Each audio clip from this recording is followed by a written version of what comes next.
ETV Bharat से खास बातचीत के लिए इस वक्त हमारे साथ मौजूद हैं वरिष्ठ आईएएस नियाज खान साहब, जिनकी एक पहचान ये भी है कि वो बड़े राइटर हैं और द ब्राह्मण द ग्रेट किताब के साथ इन दिनों बेहद चर्चा में हैं।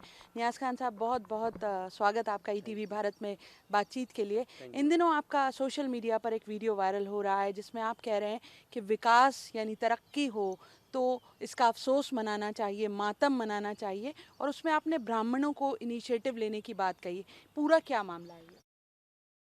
अभी आप दुर्भाग्य देख लीजिए कि एक ज़माना था 20, 25, 40 साल पहले जो विकास का जब नाम सुनते ही एक मन में एक अच्छी छवि आती थी।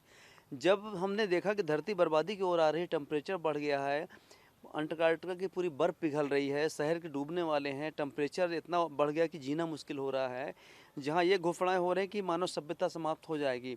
अब समझ में आया कि जिस हम विकास की पूजा किया करते थे, कंक्रीट के हम जाल बिछाया करते थे, वो मानव के सभ्यताओं पे ही एक अस्तित्व का बहुत बड़ा खतरा हो गया है।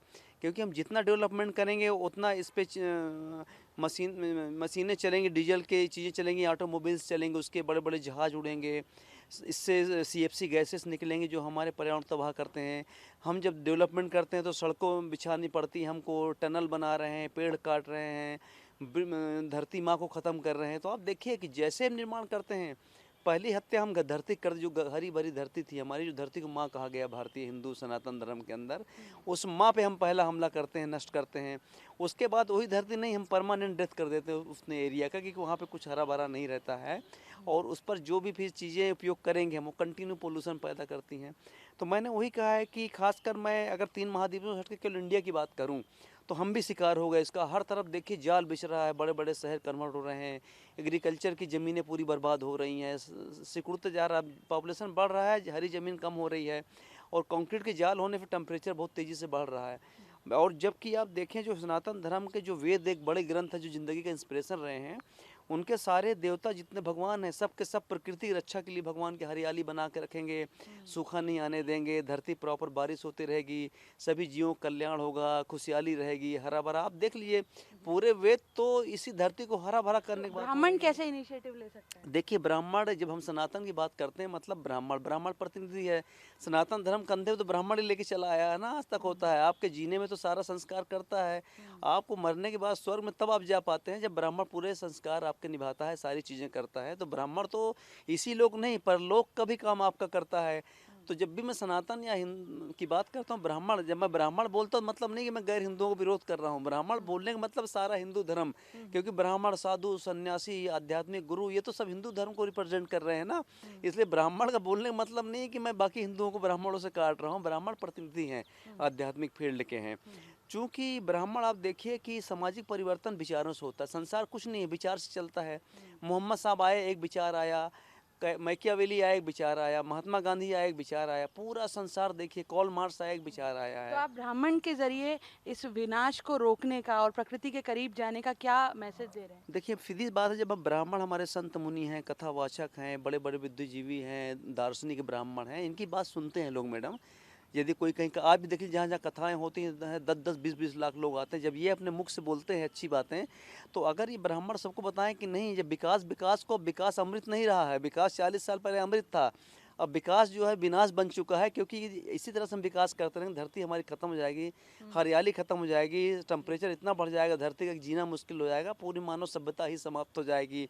वही मैंने कहा कि आने वाले समय में तीनों महाद्वीप के अंदर जो लोकतंत्र लेके आए हैं ये गोरे देशों के अंदर, इस लोकतंत्र के अंदर आने वाले चल के ये वोट मांगा जाए मैडम, कि वो पार्टी कहेगी हम कि हमें वोट दो, हम धरती को बर्बाद नहीं करेंगे, विकास नहीं करेंगे, तो जनता वोट उनको देगी जो हरियाली बढ़ाएंगे। अभी वोट पूरी दुनिया में किसको मिल रहा है कि जो विकास करेगा।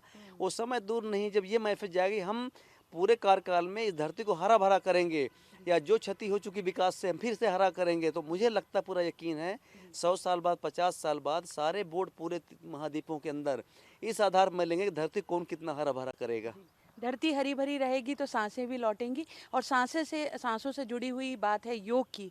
और मुस्लिम राष्ट्रीय मुस्लिम मंच जो है वो इस बार इस तरह का कैंपेन चलाने जा रहा है। 21 जून को राष्ट्रीय योग दिवस है कि अब मुस्लिम भी जो हैं वो योग को धर्म के नज़रिए से ना देखें और योग करें। आप भी उसी समाज से आते हैं, आपका इस पर क्या नज़रिया देखिए मैडम, मैं तो खुद करीब 20 साल से, मैं बहुत सी बीमारियां मेरे अंदर थी, जैसे सांस की बहुत तकलीफ थी मेरे को, अनुलोम विलोम मेरे मित्र ने 20 साल 24 साल पहले बताया, तो मैं हमेशा के लिए ठीक हो गया, जबकि बचपन से लेकर 25 साल तक मैं खांसी से परेशान रहा करता था। तो प्रत्यक्ष उदाहरण देखिए कि मैंने परमानेंटली एक बीमारी को इससे अनुलोम विलोम से ठीक कर दिया। तो हम किसी के धर्म से ना जोड़ें। और योग आजकल ग्लोबल हो गया मैडम, एक देश में नहीं है। आप देखिए अमेरिका के अंदर, कनाडा के अंदर, यूरोप के अंदर बहुत से अंग्रेज लोग तो योग गुरु बन रहे हैं, योग करवाते हैं, ट्रेनिंग लेकिन क्लासेस चला रहे मुस्लिमों हैं। में विरोध होता रहा है योग का। नहीं, उसको इसलिए बेसिकली मुझे ऐसा लगता है कि चूंकि इसका ओरिजिन इंडिया रहा है, हिंदू धर्म से जुड़ा हुआ है, तो एक विचार, एक आस्था से जुड़ा होने के कारण नकारात्मक ये व्यू डेवलप हुआ आगे जा करके। आवश्यकता इस चीज़ की है कि आगे चल करके योग को किसी धर्म विशेष से न जोड़ करके ये मानव और सभ्यता का अभ्यास के रूप में इसको लिया जाए। क्योंकि आप यदि योग करते हैं तो कहीं ना कहीं मैडम आपके बॉडी को बहुत फ़ायदा मिलता है, लंग्स मजबूत होते हैं, आपके बॉडी के सारे पार्ट्स आपके मजबूत होते हैं। तो basically this is a wonderful exercise जो जीवन देती है योग जा करके। इसको धर्म से, अभी क्या है, लोगों धर्म से जोड़ने के कारण लोग बिचकते हैं इससे। इसीलिए पर्टिकुलर अब हो रहा है, समझदारी आ रही है पूरी दुनिया के अंदर, लोग अब समझ रहे हैं इसके महत्व को। किसी ये विशेष धर्म का नहीं मैडम, ये तो एक बॉडी का शानदार एक एक्सरसाइज है। और ऋषि मुनि इस देश के जो हजारों साल पहले जो चीज़ देखे गए संसार को, ये सबके लिए एसेट है, किसी एक के लिए नहीं है। सबको करना चाहिए, इसे धर्म से नहीं जोड़ना चाहिए।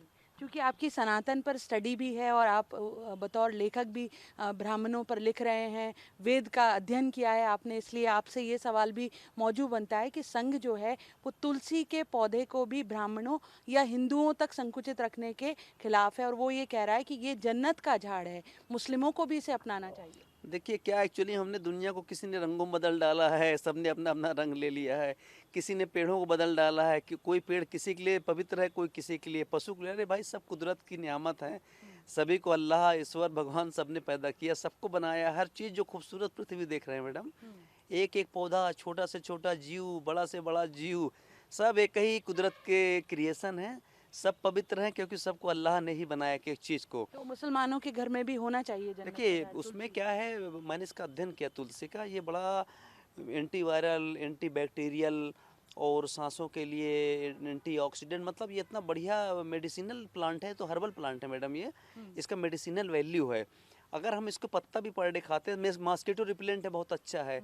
तो दुर्भाग्य वही कह रहा हूँ कि हमने हर पौधों को, पेड़ों को, जानवरों को धर्म में बांट दिया है। हम बड़ा दृष्टिकोण कर रहे हैं कि तुलसी हो या कोई पौधा, अल्लाह मीन ने उस तुलसी को बनाया है। ऐसा नहीं, भगवान, ईश्वर, अल्लाह, प्रकृति सबने तो बनाया है ना। ये तो कुदरत की चीज़, तुलसी भी कुदरत ने दिया हुआ है। इसलिए क्या है कि थोड़ा हमको विजन करना पड़ेगा मैडम। और संसार बदल गया। हम आज 21वीं सदी में आज हम एंटर कर चुके हैं यहाँ पे। हमको पूरे वर्ल्ड में मुस्लिम का दृष्टिकोण भी अब हमको चेंज, हम बहुत ज़्यादा नैरो व्यू में, नैरो माइंड में रह के, विज्ञान का युग है। अब नई जनरेशन मुसलमानों का वैज्ञानिक ढंग से सोचना शुरू कर रहा है। वो चीज़ें जो कल तक हम एक कट्टरता या एक हार्ड लाइन पे चले गए थे ना, हमको उसको तो रिलैक्स करना पड़ा। देखिए मैं एक मुस्लिम हूँ, कोई कल्पना नहीं कर सकता था 20 साल पहले कोई मुसलमान ब्राह्मण द ग्रेट लिखेगा, ब्राह्मणों के महत्व पे कहेगा। अपने आप में मुझे लगता है कि ये हिंदुस्तान की सबसे विचित्र घटना होगी, कोई ब्राह्मण द ग्रेट लिख रहा है, और जो ब्राह्मणों के एक ऐसे रूप को पकड़ लिया कि जो 3 महाद्वीपों के अंदर केवल यहूदी उनके टक्कर के हैं। यहूदी ब्राह्मण 3 महाद्वीप में 6.5 अरब आबादी में बिल्कुल लीक से हट के तीनों लोग हैं। तो देखिए ये विचित्र काम ऊपर वाले का कुछ ना कुछ इंस्पिरेशन रहा होगा कि मैंने पकड़ा। जब मैंने अंदर जाकर देखा तो साधु संत और सन्यासी इतिहास में कभी नफरत नहीं की। मुसलमानों ने ब्राह्मणों को अपने यहाँ पे रखा, एडवाइज़र रखा, पुनरैया ब्राह्मण टीपू सुल्तान का एडवाइज़र, बीरबल ब्राह्मणों के नवरत्नों में। तो ब्राह्मण तो इतना रहा है कि कोई भी मजहब आया हो, सब ने बहुत सम्मान दिया ब्राह्मणों को, हर युग में दिया। हैदराबाद के निजाम ने तो स्पेशल ऑर्डर जारी किया कि शंकराचार्य का ऑर्डर लॉ माना जाएगा। इसलिए ब्राह्मण कभी मुसलमानों से नफरत नहीं किया मेरा मैडम। आज भी मेरा मानना है कि ब्राह्मण भी मुसलमानों को भी आशीर्वाद देते चलते हैं। और इसीलिए यहाँ पे जाति से उठ करके हमको बड़ा दिल करना पड़ेगा। जैसे मैंने ब्राह्मणों को गले लगाया, 10 को ब्राह्मणों ने मुझे गले लगा लिया है, बाकी मुस्लिम में आगे बढ़ेंगे, सब एक दूसरे को गले लगाते चलेंगे। तो नियाज़ खान साहब, पैरवी भले सनातन की कर रहे हो, ब्राह्मण की कर रहे हो, लेकिन मैसेज यही है कि सद्भाव जो है वो बना रहना चाहिए। कैमरामैन फैज़ान खान के साथ शिफाली, ईटीवी भारत के लिए।